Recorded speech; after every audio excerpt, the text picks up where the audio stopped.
Recently, I have shown how to make a spice mix that comes handy to flavor curries or gravies. My viewers have definitely gone through this recipe and have asked me on what curries can be actually made. That has inspired me to share with you my ma's favorite Pava ka pitle recipe. Stay tuned to Dakshin Curry.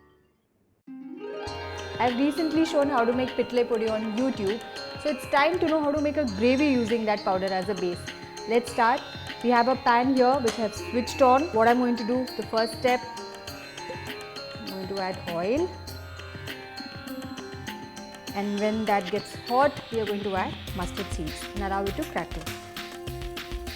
Now, while this is crackling, let me tell you more about pitle. Now this recipe I am making with a combination of bitter gourd or karela and peanuts. You can also make it with other vegetables. The other classic combination would be making it with brinjals. Yeah, it tastes really good when you make it with brinjals, but I love bitter gourd, so that's what I'm going to show you today. Seeds are starting to crackle. Time to reduce the flame and add curry leaves. Loads of curry leaves because I love curry leaves. And along with that, I'm going to add some bitter gourd.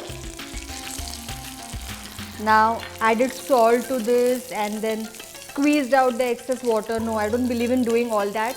Just chop it up and use it just the way it is. Once we have added this, let's add some color. I'm going to add some turmeric. Along with that, very little salt. And just give this a mix. I'm just going to cook this on a high flame for around 30 seconds. Now once this is done, we will add some water, very little water. And along with that, I'm going to add some tamarind which is dissolved in water. Now this is a gooseberry sized tamarind. It has been dissolved in water and the entire juice has been extracted. So once we add this, needs little more water. Add a little bit of hing which is dissolved in water. Mix. So now what I'm going to do is I'm going to cook this on a medium to a high flame till the raw aroma of tamarind disappears, and then we finish the recipe.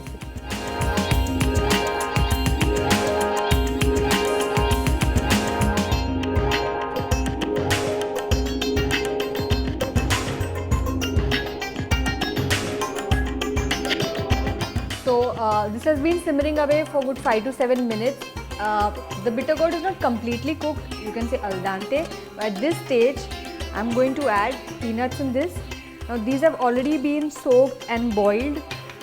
What you can also do is, don't discard the water that you cook it in. Use that also in this recipe, it gives a nice flavor.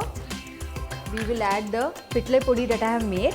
Now, if you don't know how to make this recipe, you can go and check out for the recipe on my channel. Now just going to add around 3 to 4 teaspoons of this powder here, and this is going to give thickening in this recipe. Now along with this, we'll also add some salt.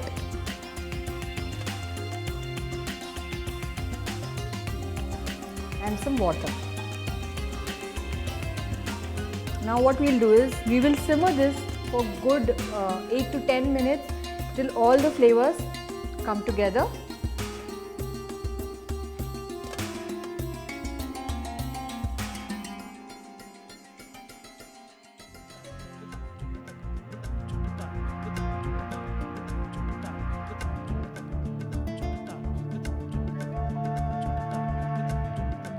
Now midway when this is simmering, we will also add jaggery. Now because it's bitter gourd, we are adding jaggery, but actually if you make it with brinjals also, you can add very little. It gives a nice flavor. And now we'll simmer this for another 5 minutes till the jaggery is melted and this entire gravy has come together. So now all we need to do is simmer this for 5 minutes and then our recipe is going to be ready.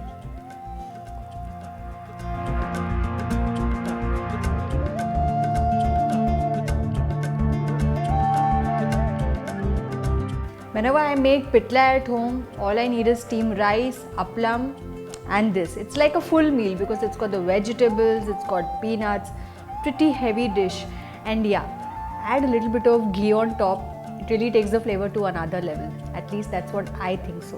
When you make the recipe, I'm looking forward for your feedback. If you have liked watching this video, do click on the like, share and subscribe button.